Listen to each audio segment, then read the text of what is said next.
Dan kita akan tanyakan langsung dengan pakar hubungan internasional sudah bergabung bersama kami dalam Breaking News NTV. Ada Prof. Hikmahanto Juwana. Terima kasih Prof telah bergabung sama kami, Prof. Terima kasih. Baik, Prof, ini kalau Anda sendiri melihat atau dari catatan Anda, dari pandangan Anda terkait dengan pernyataan yang kita baca sama-sama di media sosial dari Presiden AS, yakni Donald Trump, terkait dengan kesepakatan ini, seperti apa, Prof? Ya, pertama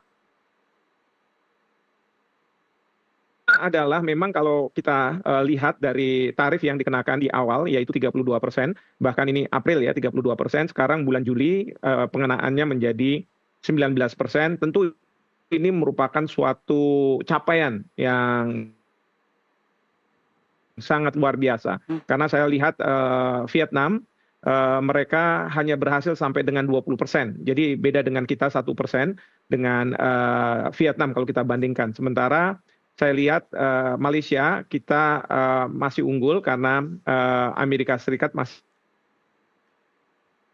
mengenakan 25%. Nah, cuma hanya saja yang jadi permasalahan itu adalah dari Amerika Serikat ketika ada produk-produk dari Amerika Serikat masuk ke Indonesia, maka tarifnya harus 0%. Tidak boleh sangat rendah sekali, bahkan tidak ada tarif sama sekali. Dan Vietnam melakukan hal yang sama sebenarnya. Nah, pertanyaannya bagi kita adalah terkait dengan produk-produk pertanian, itu di dalam penyampaian banyak produk pertanian dari Amerika Serikat yang bisa masuk ke Indonesia tanpa dikenakan tarif. Akan mungkin lebih terbuka karena demand permintaan dari Indonesia akan lebih besar. Cuman permasalahannya bagi kita di Indonesia, pertama adalah para petani kita itu tentu akan harus bersaing dengan petani-petani Amerika Serikat yang sudah mekanis sementara kita masih tradisional. Dan kemudian juga keinginan Bapak Presiden untuk kita bisa swasembada itu ada kekhawatiran. Karena apa? Karena kalau misalnya harga dari Amerika Serikat produk-produk pertanian itu akan lebih murah produk-produk dari Amerika Serikat ketimbang dari para petani Indonesia. Nah, pertanyaannya adalah bagaimana ini swasembada terkait dengan masalah ini. Belum lagi kalau misalnya mobil-mobil dari Amerika Serikat, karena banyak nih kelas menengah ke atas Indonesia yang menyukai mobil-mobil yang fully built up, ya. Itu berarti bahwa di Indonesia harus membuat pabrik ya yang menyerap tenaga kerja Indonesia karena dari Amerika Serikat bisa langsung melayani konsumen-konsumen Indonesia dengan harga yang murah. Nah, kekhawatiran kita adalah negara-negara lain yang menjadi pesaing dari Amerika Serikat khususnya Baik, Prof. seperti Tapi Cina, kalau mobil itu Jepang, lalu Uni Eropa, mereka akan mengatakan kita minta diperlakukan hal yang sama. Ya, diperlakukan hal yang sama sehingga pangsa pasar kita akan terbuka bagi semua negara. Yang kita khawatirkan adalah apakah para pelaku usaha hadapi serangan atau serbuan barang-barang dari luar negeri, dan tentu yang kita harus pikirkan adalah bagaimana lapangan pekerjaan bagi rakyat Indonesia seperti itu.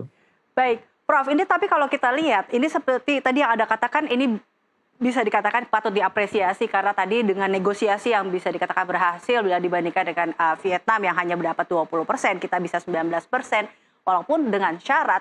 Tapi Anda melihat adakah memang ini menjadi salah satu bukti bahwa adanya hubungan baik antara Indonesia dan juga Amerika Serikat seperti itu, Prof?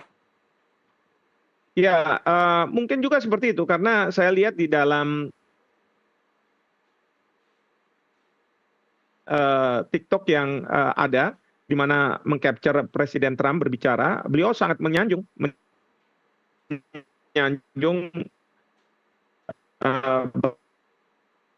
Bapak Presiden kita Indonesia yang mau sampai turun ke bawah. Mereka biasanya melawan ya, kayak Cina, mungkin negara-negara lain Nah, tetapi bagi kita Indonesia, kita sudah hadir di sana, berarti diapresiasi oleh Presiden Trump, ya. Nah, cuman sekarang tinggal konsekuensinya adalah pemerintah harus bisa mengupayakan agar dampak dari tarif yang 0% terhadap produk-produk Amerika Serikat itu tidak kemudian mematikan industri-industri dalam negeri. Dan jangan lupa bahwa Presiden Trump mengatakan bahwa kepada negara-negara yang mau berinvestasi di Amerika Serikat maka tarifnya nol. Jadi kalau mereka melihat Indonesia sebagai pangsa pasar, bukannya tidak mungkin negara-negara ini akan berinvestasi ke Amerika Serikat, membuka lapangan pekerjaan Amerika Serikat untuk memasukkan produk-produknya ke Indonesia nantinya. Baik, Prof. Terima kasih sebelumnya telah bergabung bersama kami dan kita harapkan bahwa ini juga bisa menjadi tadi dapat solusi tentunya kedua belah pihak terkait dengan hal ini dan memanfaatkan tadi 19% ini. Terima kasih Prof. Hikmahanto Juwana telah bergabung bersama kami dalam Breaking News NTV.